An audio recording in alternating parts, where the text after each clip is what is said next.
Hola a todos y bienvenidos a nuestra primera emisión de Crónicas UR. Hoy tenemos 4 historias realizadas por nuestro mejor equipo periodístico. La primera sobre una licitación que está poniendo en riesgo toda la cadena del reciclaje. La segunda es sobre la musicoterapia y el desarrollo que tiene para el aprendizaje. También les traemos la historia de una masacre que ocurrió en el municipio de Cononzo, en Tolima. Y finalmente, el satanismo. Manuel, para usted, ¿qué es el satanismo? No, Angélica, la verdad no tengo ni idea. Bueno, dejemos que nuestro equipo de periodistas nos cuenten de qué se trata. Y comenzamos con nuestro primer tema, que es musical, porque la música es una herramienta que puede servir en todos los aspectos de la vida de las personas, para divertirse, bailar, concentrarse, incluso para esperar durante una llamada de servicio al cliente. Sin embargo, la siguiente nota es una historia muy especial, que busca mostrar cómo la música es una parte esencial en el desarrollo personal.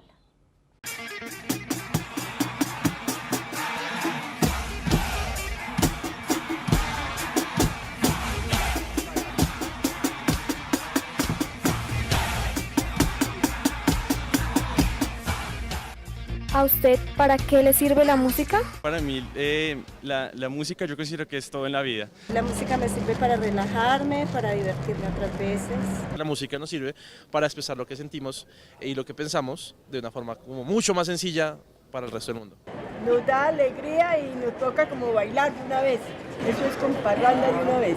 Zafarme un poquito de la realidad. Embellecer el alma, el espíritu, la conciencia, la inteligencia, el corazón y parte del cuerpo. Pues yo digo que la música sirve para desestresar, para poner a la gente contenta. Él es Alejandro Monroy Bonilla. La música le sirve para seguir sus sueños, para comunicarse, para ser él mismo y sobre todo para tratar su autismo.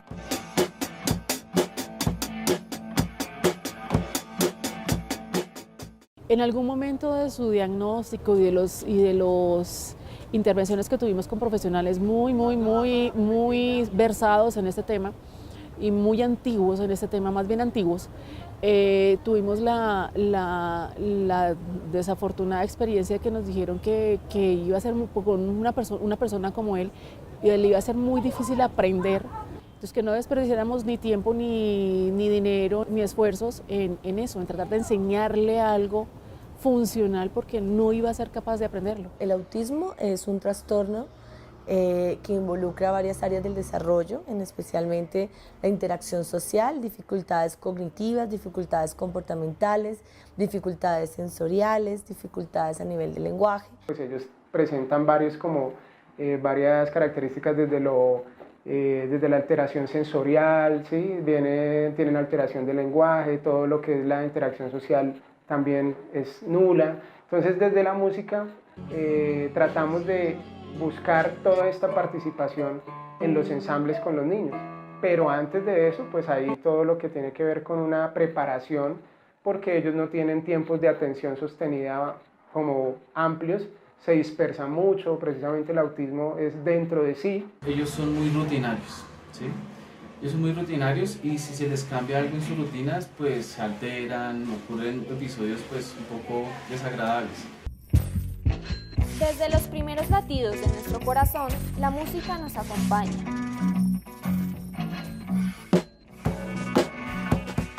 Por esta razón, puede ser una herramienta para desarrollar habilidades y restaurar funciones de cualquier persona. La música es fundamental, yo pienso que en la salud de todas las personas, porque la música está muy conectada tanto a la parte emocional como incluso tiene efectos en nuestro cerebro a nivel neuronal, pues que son como muy grandes, digamos. Tiene un poco de medicina, un poco de arte, un resultado que produce emoción y sentimiento a través de lo musical. Desde los 3 años, Alejandro tuvo su primer acercamiento con la música y con el instrumento de percusión, que luego sería su compañero de vida.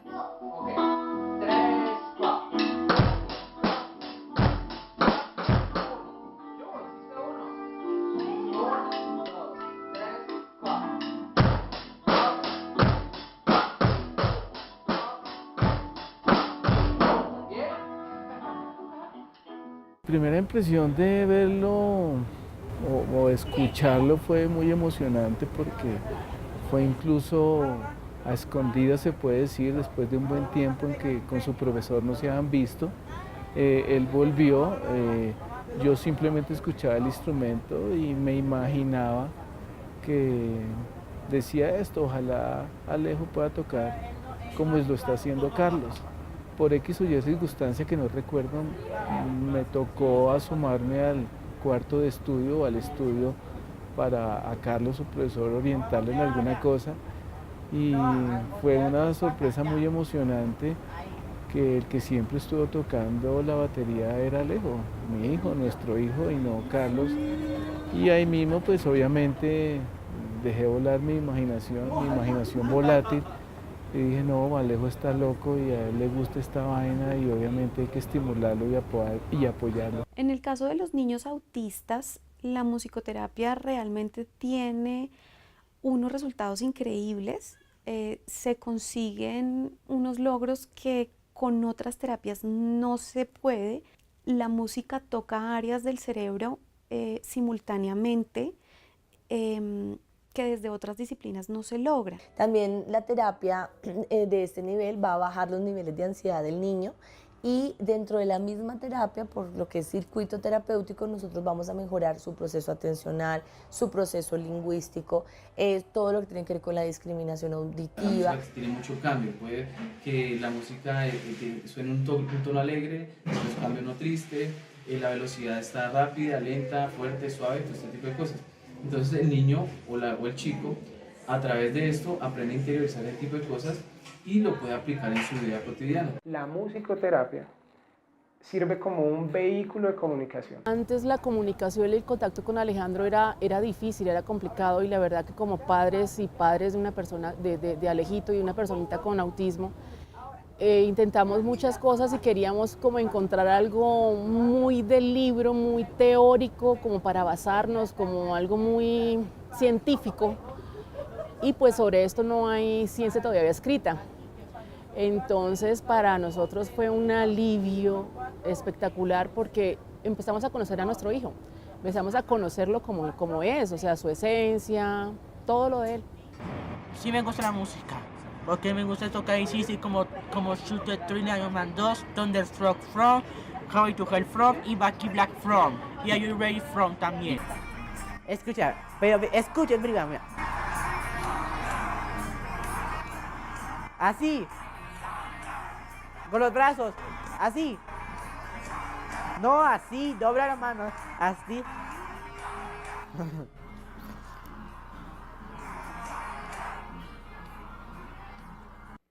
La musicoterapia sirve como tratamiento complementario para todas las personas. Puede tratar no solo problemas cognitivos y de comunicación, sino problemas de nuestro diario vivir, como el estrés, la ansiedad o la concentración. La música es fundamental, yo pienso que en la salud de todas las personas, porque la música está muy conectada tanto a la parte emocional como incluso tiene efectos en nuestro cerebro. En musicoterapia todo depende hacia donde tú lo enfoques, o sea, es como un mundo muy amplio en el que puedes crear muchas cosas, pero en realidad pues hay técnicas y métodos desarrollados para que lo que tú enfoques en la música se potencie. La música en general para todos los seres humanos aumenta las redes neuronales, eso quiere decir que tenemos la posibilidad de aprender más rápido a través de ella.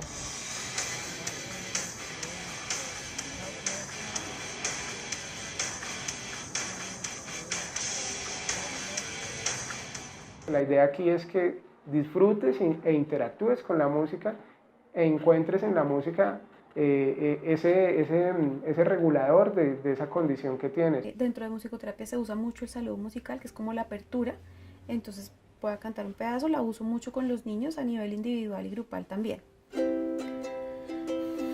Cuando suena esta guitarra, la música empieza.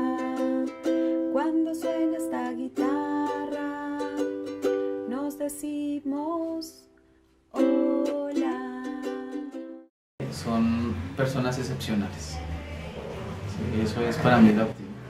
Muchos otros niños con diagnósticos de este tipo, como Alejandro, Han logrado salir adelante contra todo obstáculo por medio de la música, logrando avances inimaginables y siendo el ejemplo a seguir y el orgullo de muchas personas. Y después de esta interesante nota sobre la música, les traemos una denuncia. La Administración Distrital está a 2 semanas de cerrar una licitación para concesionar el servicio de aseo de Bogotá por 8 años. Sin embargo, los recicladores han manifestado su preocupación frente a este nuevo modelo, pues afirman que no van a poder acceder a los residuos de los ciudadanos.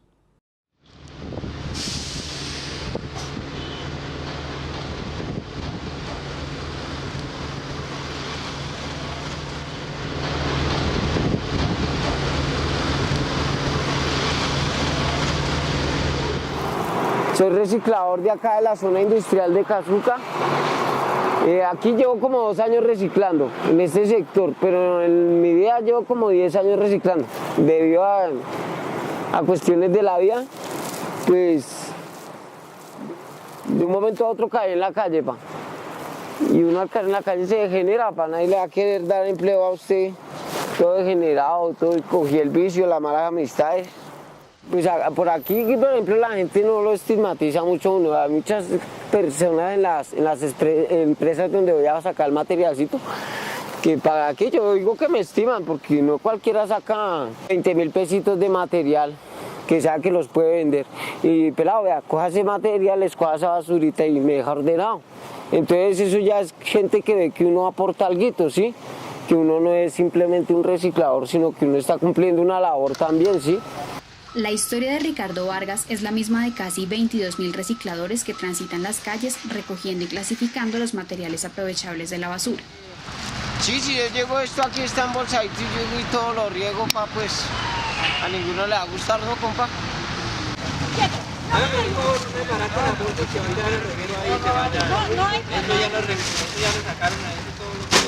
Pues sí lo estigmatizan a uno, obviamente, la gente ya se hace el rechazo, usted antes de confianza quiso sacar su cámara aquí delante de nosotros, otra persona no lo hace, pa. Porque yo, a pesar de ser reciclador, soy una persona honesta, ¿sí pilla? Y no tengo la necesidad de irle a quitar algo a usted, pa, para yo tener lo mío, no, prefiero reciclar, pa. Prefiero reciclar y ganarme mi pesito honestamente, porque es lo que me ha enseñado la vida, pa. En Bogotá hay alrededor de 22.000 recicladores de oficio, de los cuales solo 6.935 están formalizados y asociados con alguna organización gremial. Estos recicladores venden al detal a cerca de 1.500 centros de acopio, quienes venden grandes cantidades de material a los molinos transformadores, que sacan al mercado los productos de consumo masivo, iniciando así de nuevo el ciclo. La cadena del reciclaje empieza por el reciclador de oficio. Le vende a las pequeñas bodegas que hacen un acopio y una selección, ellos le venden a las medianas, que somos nosotros, hacemos ya nuestros grandes volúmenes y se le entrega a la industria, que ya son los encargados de hacer la transformación como tal de los materiales.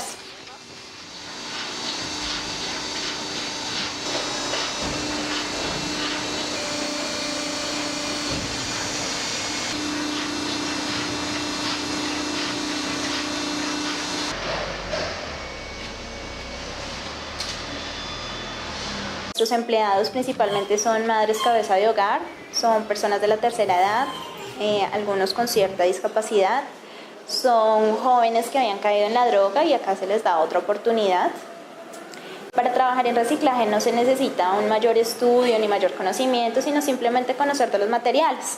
Entonces digamos que eso permite no crear barreras para que las personas puedan trabajar.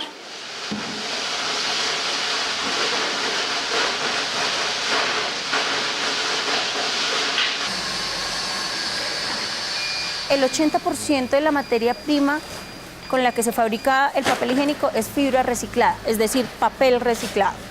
Y ese otro 20% son fibras vírgenes que se traen fuera del país y de pronto algunos químicos que funcionan bastante para que se pueda utilizar como cuidado personal.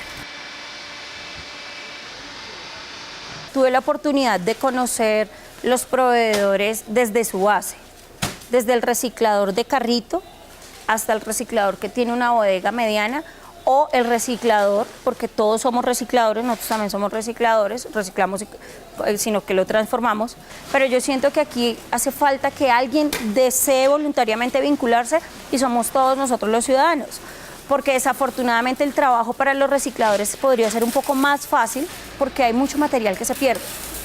Y se pierde básicamente porque no existe una separación en la fuente. La separación en la fuente es mi casa. Separar el papel, separar el vidrio, separar el plástico. Actualmente, la cadena completa de reciclaje se ve amenazada por el cambio en el esquema de la recolección de basuras que pretende implementar la administración de Enrique Peñalosa. A mediados de octubre se abrió una licitación de casi 5 billones de pesos que busca, entre otras cosas, poner contenedores en el 27% de la ciudad, donde se manejen residuos orgánicos y aprovechables que los ciudadanos deben clasificar por su propia cuenta. Estos contenedores serán compartimientos sellados y ubicados bajo tierra.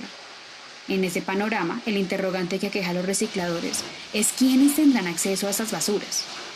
La labor se ve en riesgo porque hay algunos poderes económicos que quieren quedarse con el 100% de la actividad. En este momento la actividad en la ciudad de Bogotá reúne a más de 20.000 recicladores, más de 1.500 bodegas y eso suma en realidad a más de 50.000 personas en la ciudad. Si el negocio se centra en una o dos empresas, pues el negocio sería muy rentable para ellos. Pero a nosotros las industrias se nos puede volver algo como un monopolio, porque entonces solamente una persona va a tener, digamos, el poder de vender ese tipo de materiales. Adicional, que en la industria en la que yo trabajo, el papel es un material tan sensible que meter todos los materiales en un solo container, tendrían que revisar mucho el tema, ¿no?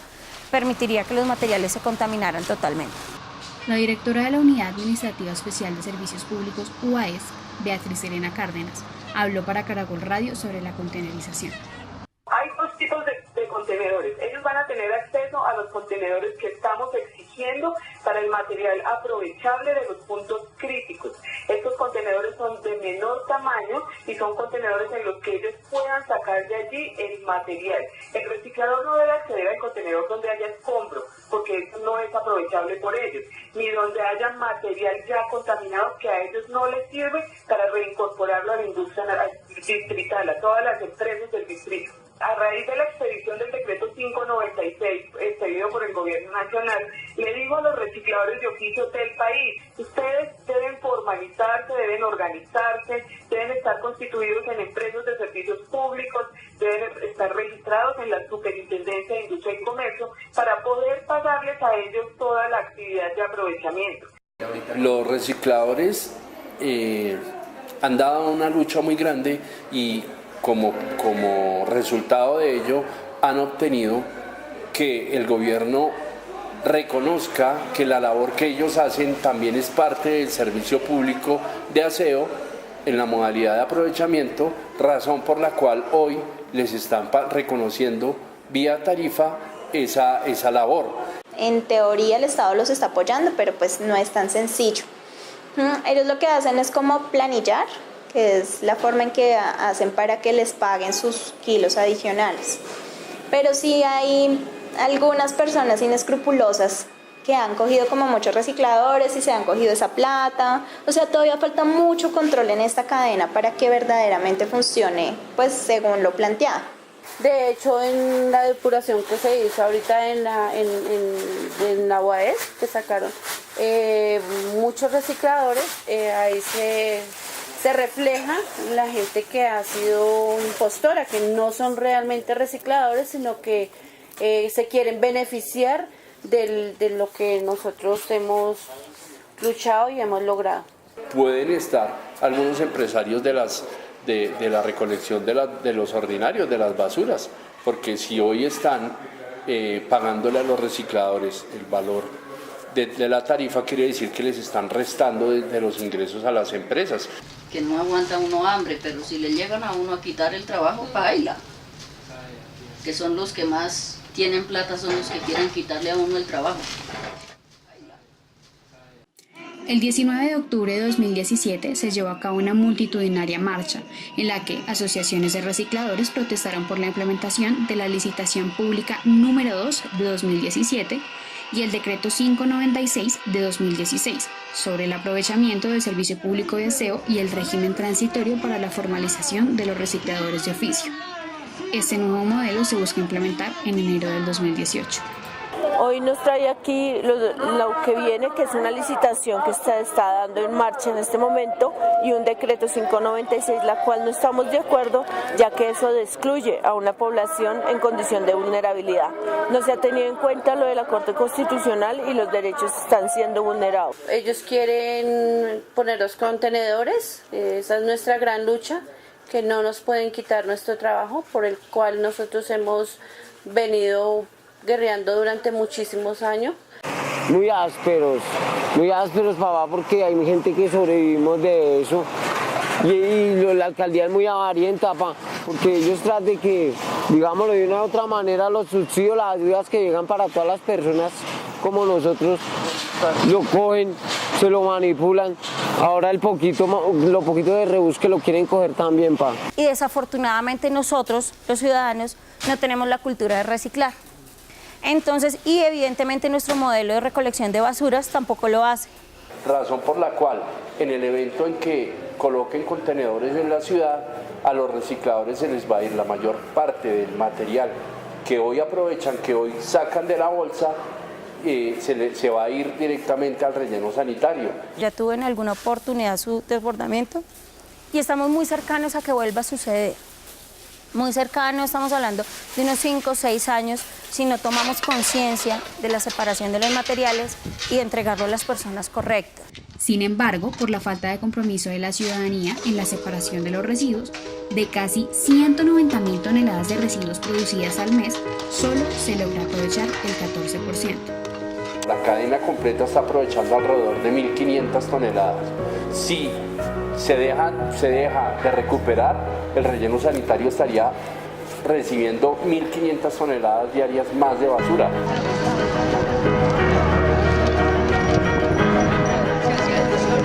Colombia aún no tiene la tecnología, ni está preparado, ni ha avanzado en todo su proceso de reciclaje. Entonces todavía es un proceso que es muy manual. Entonces requiere de la gente, requiere que todos estemos vinculados.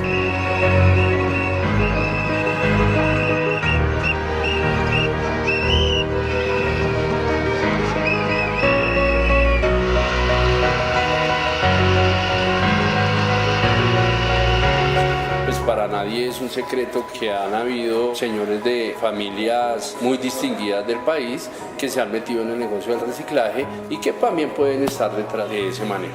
Empresarios como los hijos el expresidente Uribe, no más Uribes en el reciclaje.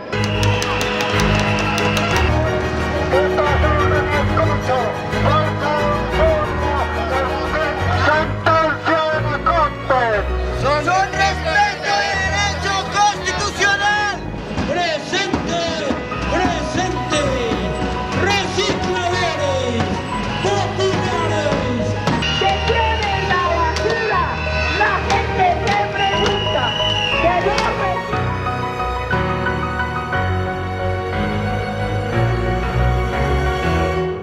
Está en las calles reclamando sus derechos. Porque los derechos no se mendigan, los derechos se conquistan al calor de la lucha organizada. Porque ya son personas que han dignificado su trabajo, que han empezado a ser reconocidos en una sociedad que antes lo veían como el desechable. Nunca fueron desechables, sino fueron un reciclador de oficio. Pues tengo una convicción de ser un superhéroe y poder salvar el planeta. Ese es mi granito de arena al mundo, ¿sí? Que ya, papá. ¿Dónde está la familia recicladora?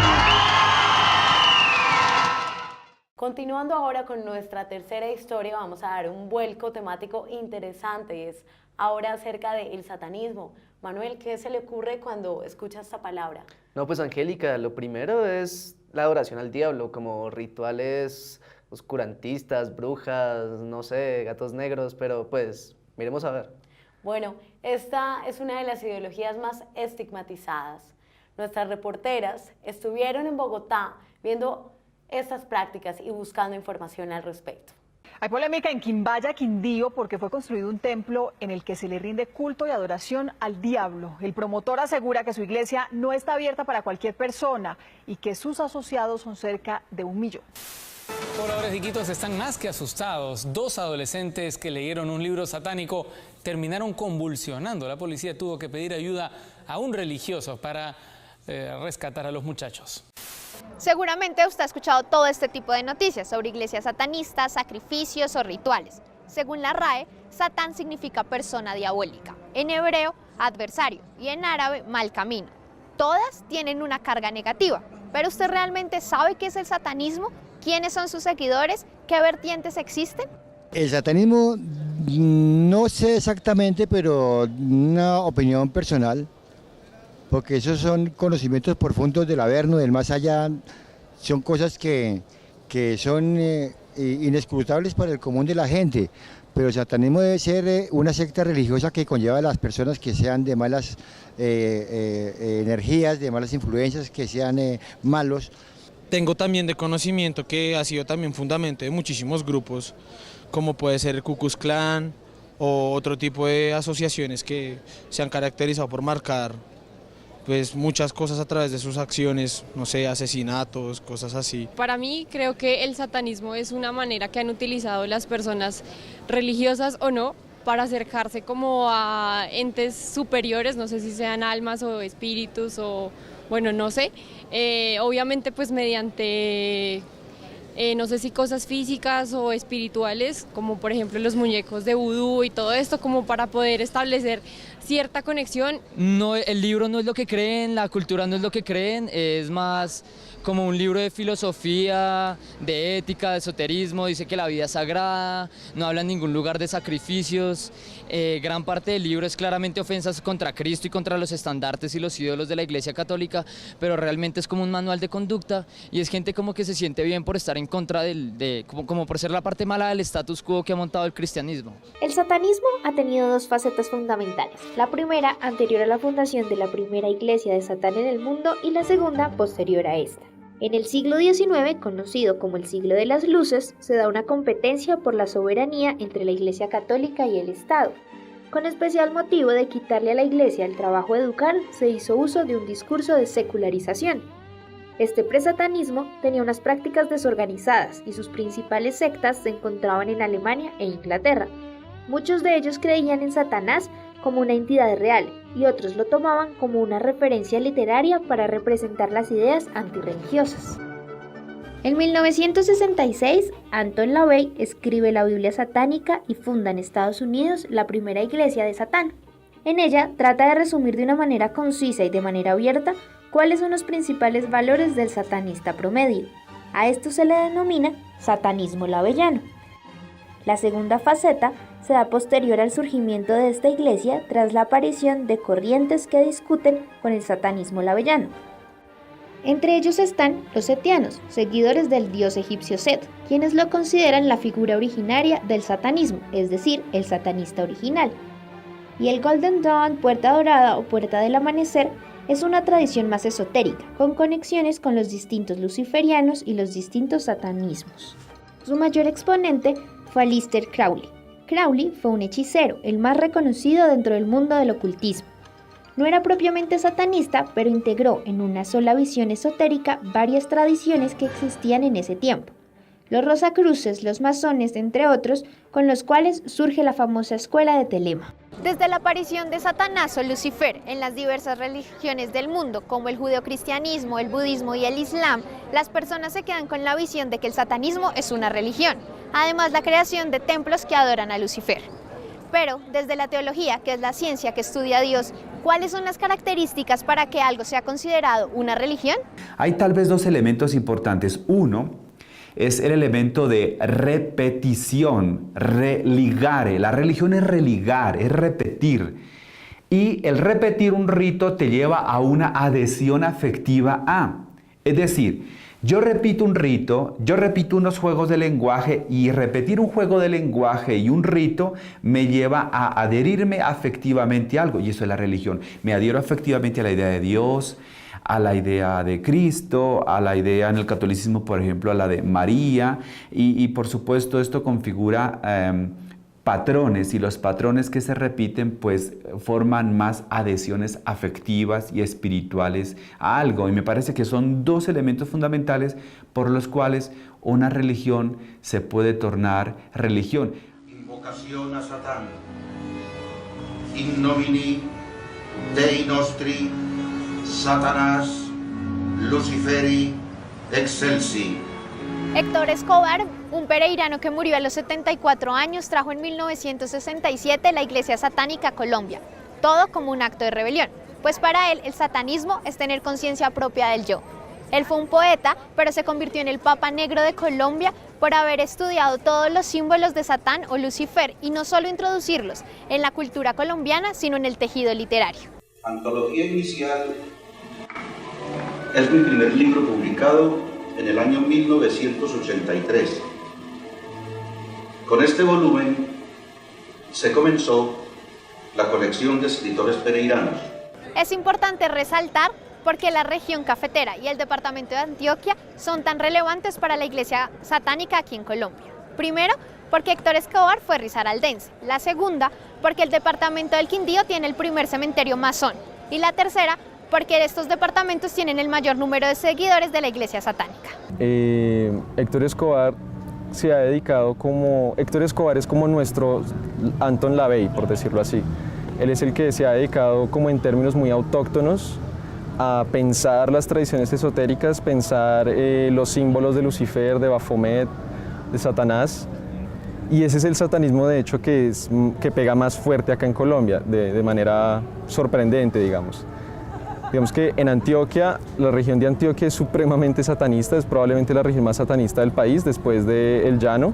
Acá en Colombia no hay como tal, como una sede oficial, pero acá sí hay como organizaciones satelitales, ¿sí? como organizaciones que representan a la iglesia de Satán, pero pues no están como en un edificio particular o en una dirección particular.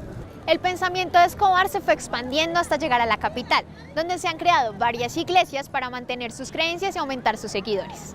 Los seguidores del satanismo se acercan a esta corriente no solo por la creación de iglesias u organizaciones, también existen motivos personales. Sí, a los 9 años yo ya estaba leyendo con mucho juicio la Biblia satánica y como tratando de entender en mis propios términos qué era eso del luciferanismo, qué era eso del satanismo. Todo empieza desde muy niño, dado que pues yo en primer lugar vengo de una familia evangélica, un cristianismo bastante ortodoxo, pues dadas las circunstancias colombianas y todo lo demás. Entonces yo empiezo desde muy niño a interesarme por este mundo, ¿sí me entiendes?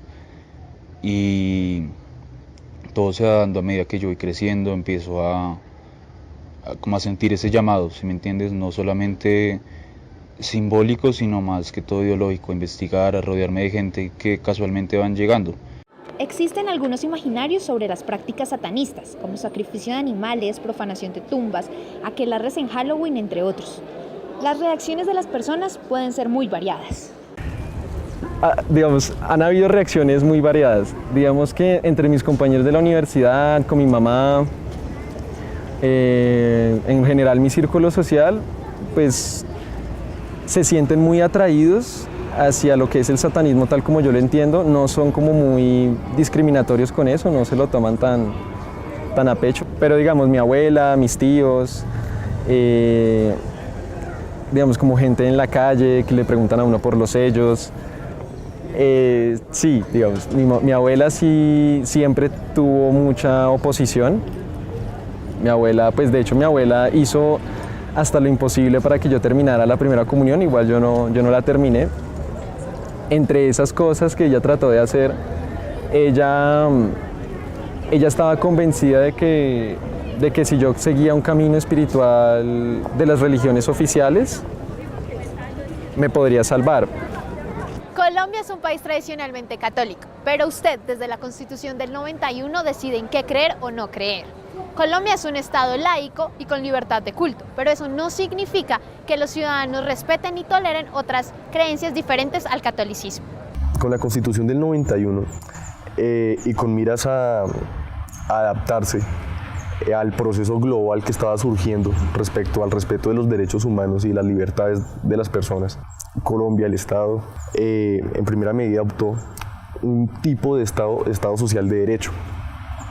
Esto quiere decir, y como bien lo dice la Carta en el preámbulo y en sus primeros artículos,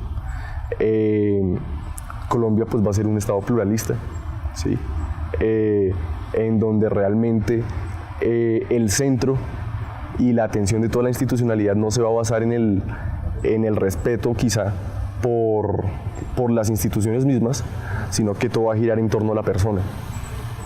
Ahora, en el artículo 13 de la Constitución se enuncia las libertades personales que van a tener todos los seres humanos que estén aquí, ¿sí? Tanto extranjeros como nacionales.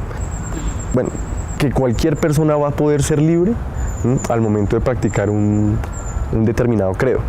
El pensamiento satanista ha sido incomprendido y malinterpretado, pues Colombia en su mayoría es católico. Existen casos donde la ciudadanía se ha quejado por la creación de iglesias, ya sea cristianas, de testigos de Jehová o satánicas, alegando la perturbación y el malestar de la sociedad. Esa creación de iglesias satanistas es un camino un poco que podemos decir de la representación también del mal, ¿sí? Un culto también al mal. Así como hay personas que buscan siempre hacer el bien, también somos conscientes que hay gente que le encanta o su acción, su vida es hacer el mal. En ese hacer el mal entonces siempre se genera pues como esa actitud de llevar la contraria, si así lo quisiéramos llamar. Entonces esa representación del mal, y la iglesia pues lo ve de todas formas como con mucho cuidado, ¿no? Cuando dicen que se está rindiendo culto a Satán, que se está haciendo esto, pues es el miedo, ¿sí? Entonces nada más basta ver muchas veces a las personas, especialmente a los adultos, ver a un joven con aretes, con tatuajes, y entonces inmediatamente dicen, este es satánico, ¿sí? Cosa que no es cierto, ¿sí? Entonces, porque yo pienso que el culto al Satán se expresa de otras maneras, entonces no por un tatuaje o algo así, sino que la gente reacciona con miedo porque piensan que es un enemigo que lo viene a atacar. El motivo por el que se establece el cierre permanente de este tipo de espacios es la falta de regulación por el ruido o la alteración del espacio público. El cierre de este tipo de establecimientos va a dejar, ¿sí? Va a dejar que este tipo de situaciones se vean, pues se presenten. Es decir, estas personas, ¿será que no pueden abrir otro establecimiento? ¿Pero de qué se trata? De que esta medida que se va a tomar sea la menos lesiva, ¿sí? Entonces ahora estamos entrando al campo de la necesidad. Realmente, bueno, vamos a adoptar una medida que va a afectar derechos fundamentales, efectivamente. Pero esta medida tiene que ser lo menos lesiva para todos los grupos. ¿Por qué? Porque es que estamos en un choque de derechos y aquí en Colombia ningún derecho prevalece más que otro. Ya hemos contestado todas las preguntas. ¿Qué es el satanismo? ¿Quiénes son sus seguidores? ¿Cuáles son sus vertientes? ¿Y cómo llegó a Colombia? Desde una perspectiva legal, religiosa, ética y social. Pero la mejor forma de hacerlo es desde la antropología y la sociología, pues los satanistas son una colectividad que tiene ideales, rituales, un estilo de vida y una cultura. La antropología reitera mucho que es un constructo cultural del hombre, es decir, cómo nos hemos representado a través de las culturas y cómo las ciencias sociales han representado la idea de lo diabólico y claramente se configura a través de una idea estrictamente cultural. Ejemplo, el arte lo manifiesta, por ejemplo, la música lo manifiesta. O sea, no en vano tenemos ideas configuradas a través de imágenes como los cuernos, el fuego, el trinche o el tenedor, como por ejemplo la cultura medieval nos configura una idea de lo diabólico y lo satánico. O sea, la idea que hizo por ejemplo la Divina Comedia de Dante, o sea, cómo nos configura en la mente ideas de el infierno, la idea del fuego, la idea de las almas que se queman, es un constructo cultural y pues las ciencias sociales nos han dejado esa idea a partir de la literatura, por ejemplo, medieval, cómo la cultura entiende y comprende esa idea de lo satánico. ¿sí? La iglesia es simplemente eso, es una comunidad de personas. Entonces, pues, cuando uno habla de la iglesia de Satán, uno simplemente se está refiriendo como al intento de darle como una cohesión teórica y práctica a todo este montón de personas que dicen ser seguidoras de Satanás. Pero para el caso específico del satanismo lavellano, este seguir a Satanás es un seguir muy metafórico, muy alegórico. Específicamente, ellos ven a Satán como el gran liberador de la humanidad. Bueno, y la última historia de nuestra misión es la reconstrucción completa de una masacre ocurrida en el 2005, en donde un grupo de paramilitares acabó con la vida de 4 campesinos en la población de Icononso, al oriente del Tolima. 12 años después, sus familias aún no tienen claridad sobre lo sucedido y su reparación es aún más incierta. Vamos con la nota. Yo me acuerdo todo como si hubiera sido anoche lo que pasó esa noche. Para mí eso es como una grabación que nunca se me va a borrar. ¿Qué quedarían, no? Abajo donde están esas piedras encontré el primer cuerpo. Se supone que a ellos los torturaron allá vivos, los abrieron vivos en el agua y para que contaran lo que sabían.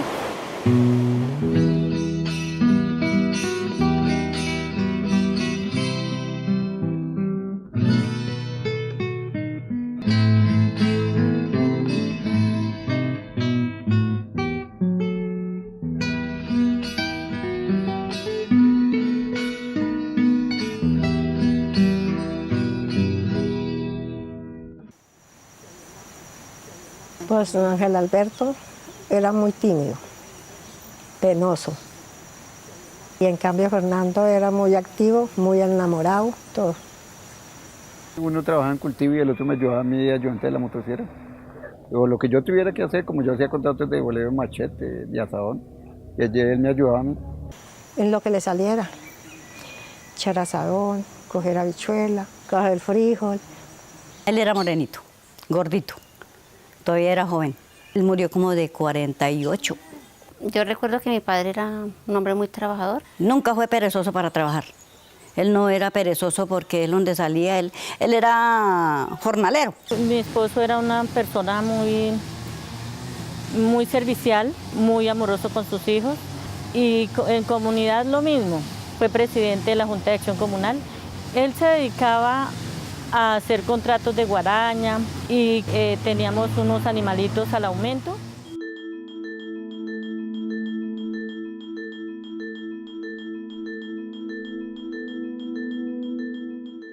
En el año 2005 la situación de violencia en el municipio de Icononso era dura, porque existía el grupo Frente 25 de las FARC dentro del municipio de Icononso. Y estando ese grupo dentro del municipio de Icononso también llegaron los paramilitares, ¿sí? Llegaron acá a unas veredas unos señores que decían que eran boyacenses, ¿sí? Y cometieron cosas tras de que la guerrilla extorsionaba, mataba, amenazaba. Ellos llegaron haciendo pues cosas peores, sacando las personas, los muchachos de las casas y llevándolos y matándolos.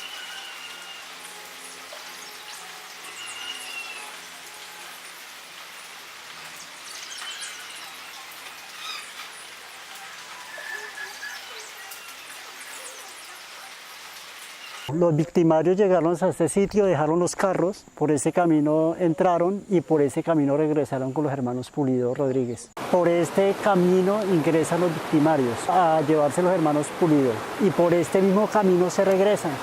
Aquí adelante queda el lugar de residencia, los cuales fueron sacados. Esa noche nosotros estábamos durmiendo, llegaron hartos y dijeron que levantaran perros desgraciados, que bueno, no sé qué, que venían a matarnos. Cuando ya, me acuerdo cuando ya rompieron la puerta y ya metieron para adentro. De adentro no entraron sino, pero eso se escuchaban afuera, eran como unos 10. Lo primero que agarraron fue mis 2 hijos. Y arrancaron los cables, las extensiones y con eso los amarraron, los hallaron, pero ellos no movieron. El único que habló fue Mono, Ángel Alberto, cuando comenzaron a tratarlos mal y que salgan, hijo de putas. Entonces dijo Mono, pues salgamos, que hijo de putas, a ver qué es lo que quieren. ¿Qué querían, no? Y enseguida me cayeron a mí, me tumbaron y me botaron al piso y me pusieron una pistola aquí. y una pata aquí en la mujer también, la cogieron y alegre, la amarraron también y empezaron a buscar que le entregáramos las armas y los equipos de comunicación. Y yo les decía que equipo de comunicación y qué armas, nosotros no tenemos nada, si nosotros vivimos del trabajo.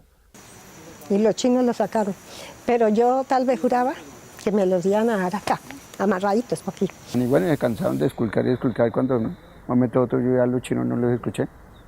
Los subieron a los carros y continuaron este camino. En ese tiempo era de herradura. De aquí se desplazan hasta la vereda Alto de Conoso, por donde continúa la vereda La Fila, ya con los hermanos Pulido dentro de los vehículos. Estamos aquí en la vereda La Fila, parte baja. De este lugar sacaron de su residencia Secundino Macías. Allí violentaron la puerta de su residencia. Fue subido a los vehículos en los cuales ya estaban allí los hermanos Pulido Rodríguez y continuaron hacia la parte alta para llegar a la vereda La Laja, donde Juan Romero. Pues ese día antes él nos estaba ayudando a nosotros, que eso fue el 14. Ya el 15 fue cuando, al amanecer el 15 del jueves, fue cuando lo llevaron.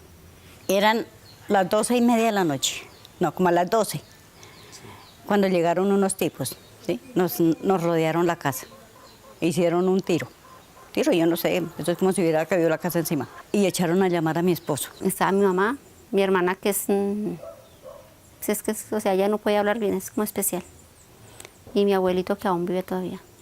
Llegaron primero a la pieza de mi papá y lo encañonaron ahí y ahí lo detuvieron. Llegaron a la pieza de la niña que ella dormía aparte, me tumbaron las puertas, a la niña le pegaron en la cabeza y le rajaron la cabeza. Y ahí entraron a la pieza mía, le dieron una patada a la puerta, la abrieron y entonces fue cuando ya cogieron la Secundina, entonces la palabra que dijo uno, camino soy hijo de puta, que a usted es el que necesitamos. Entonces yo les di la contesta, ¿por qué se lo llevan si él está en la casa, no está haciendo nada y está en lo propio? Entonces me dijo uno, calle la jeta vieja, hijo de puta, y me mandaron una pata por aquí. Eso sí me botaron a la cama. A él se lo sacaron en pantaloncillos nomás. Y sacaron, los llevaron, entonces no, los tipos salieron unos, entonces yo iba a salir a avisarle para allá a la gente, entonces dijo, ningún hijo de puta se va a salir esta noche de aquí porque el que yo tope en la cartera lo mata. Aquí estamos ubicados en la vereda La Laja, aquí fue donde sacaron a Juan Romero, que lo asesinaron, él no lo pudieron llevar. Se supone que las 3 personas que traían los hermanos Pulido Rodríguez y Secundino Macías, unas personas se quedaron en los carros acá cuidándolo, amarrados, ¿no? Las otras personas entraron a la casa de Juan Romero, pues fue asesinado allá en su lugar de residencia. Para mí eso es como una grabación que nunca se me va a borrar. Cuando llegaron esos hombres, muchos tumbaron esas puertas y se entraron, las abrieron en par y par. Luego lo agredieron a él porque se lo iban a llevar. Él decía que tenía que irse con ellos y él dijo que él nunca se iba con nadie. Él cogió una varilla para defenderse, se le lanzaron encima y le quitaron la varilla, él quedó indefenso contra la puerta, contra la pared. Yo quedé al lado de la puerta, semitapada con la puerta, y él quedó contra la pared, totalmente sin nada. Habían 2 hombres tapados, tenían la cara tapada, y a lo que le decían que se tenía que ir, él les dijo no, les dijo una grosería e intentó destaparlos, pero inmediatamente el que estaba hacia el lado de la puerta, como a menos de 1 metro, le disparó, le pegó el tiro en la cabeza, en la sien. El otro tipo disparó con un arma larga, fueron como 2, 3 disparos. En la casa pues habían 5 niños, a los niños los cogieron todos y los metieron en una pieza. La que más porque yo sí me pegaron, me ultrajaron, me botaron al piso. Uno de ellos decía, la matamos. Yo esperaba que me mataran, porque yo la verdad, uno en ese momento no piensa sino en morirse.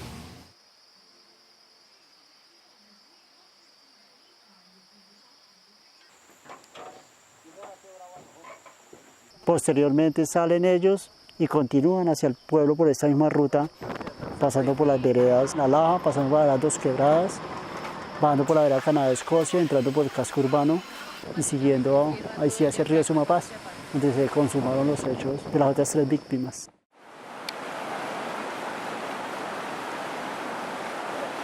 Aquí a este sitio fue donde trajeron los hermanos Pulido Rodríguez, Ángel Alberto y a Fernando y a Secundino Macías. Hasta aquí llegaron las camionetas. Con la comisión que venimos de civiles, buscando los cuerpos, porque era una cuestión totalmente humanitaria. En la época nos iba a acompañar de pronto la fuerza pública, nos negamos a que nos acompañara por seguridad de nosotros. Y abajo, donde están esas piedras, encontré el primer cuerpo. Se supone que a ellos los torturaron allá vivos, los abrieron vivos en el agua y para que contaran lo que sabían. Con la información que se manejaba, sabía dónde eran sitios de tortura más o menos ubicados, que era era el puente natural y otros sitios del municipio donde sabía que se podían encontrar. De acá lo sacamos, tocó en lonas, que llamamos nosotros, y aquí se sacaron los cuerpos hacia el cementerio municipal. Donde no hubiéramos tenido esos indicios de quiénes habían sido los autores materiales e intelectuales, pues ellos era la hora que no se sabía, así como sucedió muchas cosas en esa región, que no sabemos dónde están los cuerpos.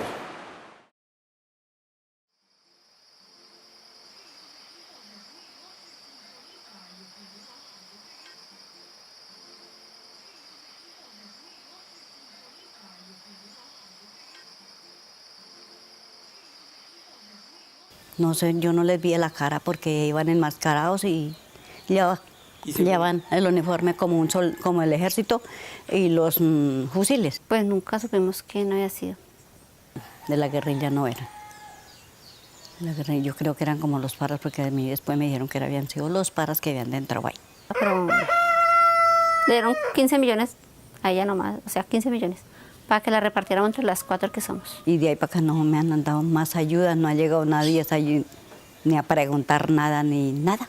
A cada hijo les dieron 1.550.000 pesos y a mí me dieron 7.500.000. Hasta ahí para de contar porque pues uno recibe esa plata, pero a uno nunca le dicen es que eso era reparación, no, nada. Nada me han resuelto, nada. Más es lo que se ha hecho, papeles, una cosa, aquí otra y no.